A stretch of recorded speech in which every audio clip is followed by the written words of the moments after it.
ఇప్పుడు ఈ సినిమా యొక్క ప్రెజెంటర్ ఆరిపాక ప్రభాకర్ గారిని గట్టిగా చప్పట్లతో వేదిక మీదకి ఆహ్వానం పలికేస్తున్నాం. Along with the music director of this film Arun గారిని గట్టిగా చప్పట్లతో వేదిక మీదకి ఆహ్వానం పలికేస్తున్నాం. విచ్చేసిన అతిరథ మహారథులందరికీ నమస్కారం. నేచర్ మనకి ఏమి ఇవ్వాలో అది ఇస్తుంది, అవకాశమైనా అదృష్టమైనా. అలాగే ఈ కథ కూడా మాకు నేచర్ ఇచ్చింది. సినిమా పయనంలో ప్రతిదీ కూడా నేచరే సపోర్ట్ చేసింది. అలాగే దిగ్గజ దర్శకుడు, జాతీయ స్థాయి గర్వించే నటుడు సముద్ర గారిని కూడా మాకు నేచరే ఇచ్చింది. ఒడిదుడుకులన్నిటినీ అధిగమించి చిత్రాన్ని పూర్తి చేసేలా చేసింది. నాన్న కొడుకు కథలు చాలా వచ్చాయి. మరో కథ అవసరమా అనుకునే వాళ్ళకి డెఫినెట్గా ఇలాంటి కథ చూడాల్సిన అవసరం, చూపించాల్సిన బాధ్యత కూడా ఉంది అని నేను చెప్తున్నాను. అమ్మ ప్రేమ ఎప్పుడూ కూడా ప్రత్యక్షంగా కనపడుతూ ఉంటుంది. నాన్న ప్రేమ మాత్రం రహస్యంగా ఉంటుంది. నాన్న రహస్య ప్రేమికుడు. డెఫినెట్గా ఈ చిత్రంలో లాగే నాన్న రహస్య ప్రేమికుడు. దీనికి సంబంధించి ఒక చిన్న ఉదాహరణ చెప్తాను.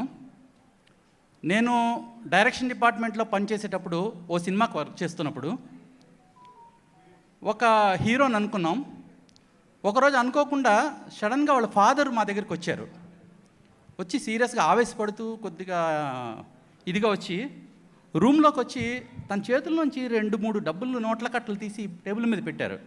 పెట్టి, సార్ ఈ డబ్బులు మా అబ్బాయికి ఇవ్వండి సార్, చాలా ఆనందపడతాడు. ఈ డబ్బులు మళ్ళీ తనేం పాడు చేయడు, మళ్ళీ నాకే తెచ్చిస్తాడు.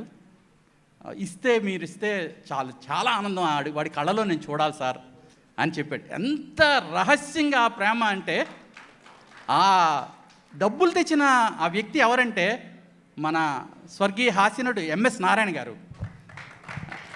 అంటే ఎంత రహస్య ప్రేమని తండ్రి చూపిస్తూ ఉంటాడు. నిజానికి ఈ సినిమా పయనంలో అందరూ అనుకున్నట్టు పృథ్వీ ఆల్ ఆఫ్ సడన్ ఇక్కడికి వచ్చేసి సినిమా తీసేద్దాం అని అనుకోలేదు. దాదాపు సినిమా మీద ప్రేమని 20 సంవత్సరాల నుంచి పెంచుకుంటూనే వస్తున్నాడు.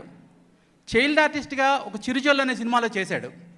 అలా అడపాదడప చిన్న చితక క్యారెక్టర్స్ చేస్తూ, రైటింగ్ సైడ్ రాస్తూ సినిమా తీయాలి అని తన కథ తయారు చేసుకొని ఆ ప్రాసెస్లో మేము ఈ సినిమా స్టార్ట్ చేద్దాం అనుకున్నాం. అది పృథ్వీ డైరెక్షన్లోని ఒక చిన్న బడ్జెట్తో, ఎవరో డబ్బులతో మనం ఎందుకు తీయాలి, మన డబ్బులతో మనం తీసుకుందాం సినిమాని, జనాలకు ఒక మంచి కథని చెప్దాం అని అనుకొని ఈ సినిమా ప్రయాణాన్ని మొదలుపెట్టాం. ఆ క్రమంలోనే మధ్యలో కొన్ని కథలు వినడం జరిగింది. అలాగే ఈ రామం రాఘవం కథ కూడా మా దగ్గరికి వచ్చింది. స్లేట్ పెన్సిల్ స్టోరీస్ అని బ్యానర్ పేరు పెట్టుకున్నాం. ఎందుకంటే మనం పలక మీద దిద్దేవి అక్షరాలు కాదు, మన ఆలోచనలు దిద్దడం ఆ రోజు ప్రారంభిస్తాం మనం. అలాగా అప్పుడు మన ఆలోచన ప్రారంభమైనప్పుడు మన మైండ్ ఎంత ప్యూర్గా ఉంటుందో అలాంటి కథలనే మేము తెరకెక్కించాలనుకున్నాం. అలాగే ఈ రామం రాఘవం కథ మా దగ్గరికి వచ్చింది. మీకు ముందే చెప్పినట్టు నేచర్ ప్రతిదీ మాకు సహకరిస్తూ ఈరోజు ఈ సినిమాని ప్రేక్షకుల ముందుకు 21వ తారీఖుకి తీసుకురావడానికి వచ్చింది. నెక్స్ట్ ఈ సినిమాని మేము చేయటానికి ఒక 2 కారణాలు. అంటే అందరికీ తెలిసిన కారణం మంచి కథని ప్రేక్షకులకి అందించాలన్నది ఒక కారణం అయితే, ఈ కంప్లీట్గా ఒక 2 ఇయర్స్ జర్నీలో ఎన్నో ఒడిదుడుకులు, ఎన్నో ఆటంకాలు ఎదురయ్యాయి.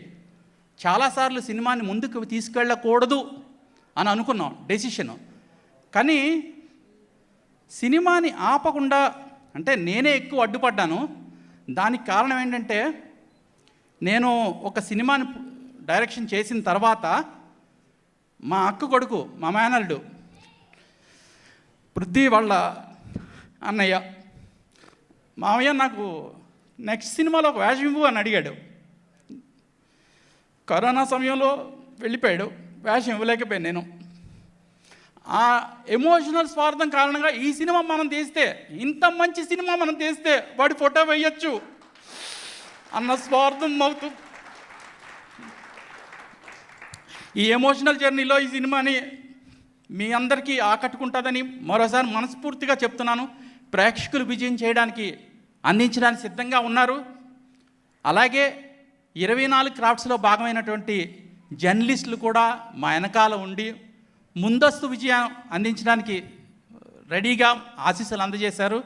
వీళ్ళందరికీ మా అభినందనలు, ముందస్తు కృతజ్ఞతలు. జై తెలుగు సినిమా. థ్యాంక్ యూ అండి, thank you so much. Yeah please.